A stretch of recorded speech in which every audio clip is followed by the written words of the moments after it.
Mark, well played. How satisfying was it to finish off like that? Yeah, very satisfying. The first two sessions, I'm a little bit disappointed myself. I let the conditions get to me a bit. It was some unbelievable bounces off the cushion, and I don't know why, I was just getting more frustrated, and it got to me, which don't normally happen. And tonight I was just determined that wasn't going to happen tonight, and if I got out of position because of it, then I just have to carry on and try and forget all about it. And you started off with a great break of 101. There was a black into the middle. That was some shot.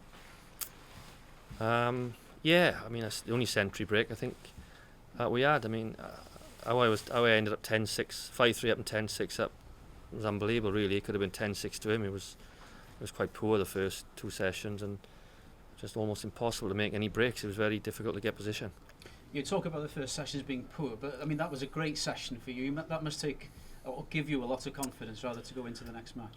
Well, the last session is pretty much what I've been playing all season, really, apart from the odd few frames here or there. It's my own fault. You just gotta not let anything get you. Really, the conditions just gotta blanket out your mind, and I've been doing that all season. I don't really know why I let it get to me. And how do you feel about your chances now? Well, I'm in the quarterfinals. I mean, there's only 3 more matches to go, so anyone can win it. I'm just looking forward to playing now. If I can keep carry on playing the way I finished off, then I'll be much more happier. And you're playing against Ali Carter, not Ronnie O'Sullivan, after Ali beat Ronnie on Saturday. What did you make of that?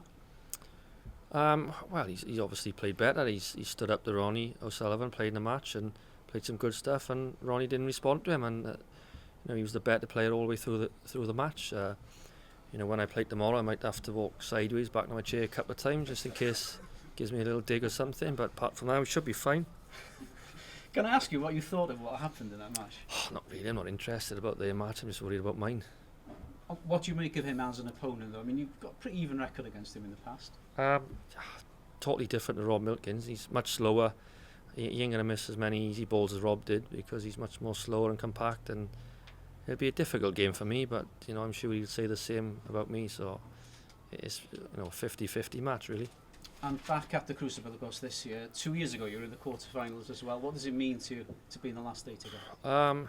Yeah, excellent. I mean, I'm playing a lot better than I was 2 years ago, 5 years, 10 years ago. I'm playing some of the best stuff I played in God knows how long, and how long it lasts for I don't know. I mean, it'll be an interesting test after this season finished to see how I get on next season, if I can continue playing like the way I am, or is it just a one season fluke? When you were winning world titles, I remember you said to me once before that only won 2, mind. Well, that's 2 is more than most, isn't it? But I remember you said to me once at the Masters you would never be the player you once were, but given your resurgence in form, how would you say you compare to when you were in your peak years in terms of the form you showed?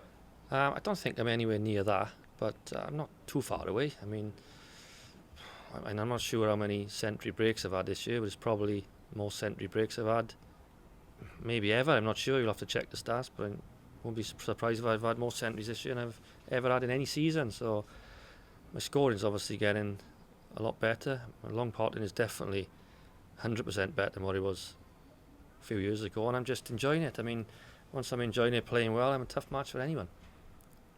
You were joking there about walking around the table. I mean, is it quite entertaining just snooping a bit of needles sometimes? Is it a bit too nice? Why not? I mean, he's got you boys talking, and he's got main headlines in the paper for a little shoulder barge, we call it, on elbow, and it's just good for you lot. I don't think the players really cared, but I'm sure you lot had a field day. Is it common? I bet you've blown it up as if someone just had a scrap or something, did they? Well, I know you've got Carter Dex O'Sullivan or something, I bet the headlines was. But is it common? I mean, do these things happen, or is it just a really one-off that it's just what we are talking about? I can't really think of any shoulder. I don't think I've ever seen a shoulder barge before. I've seen a little bit of neagle and talking or something, banging cues. I don't think I've ever seen a good old shoulder barge. I think we need more of it. We need more of it. You what? I suppose you wouldn't get that with your boxing training. I don't know about that. That's 20 odd years ago now. I'd be alright if he showed a barge me. I can sort him out, I think. Just say that, you don't know. You never know what. I'm a shoulder than you, Mark. You wouldn't see me. No, perhaps not. Black belt Blaney. Can I retract that statement then? Ali? I don't want to say nothing about that then. All right, oh buddy.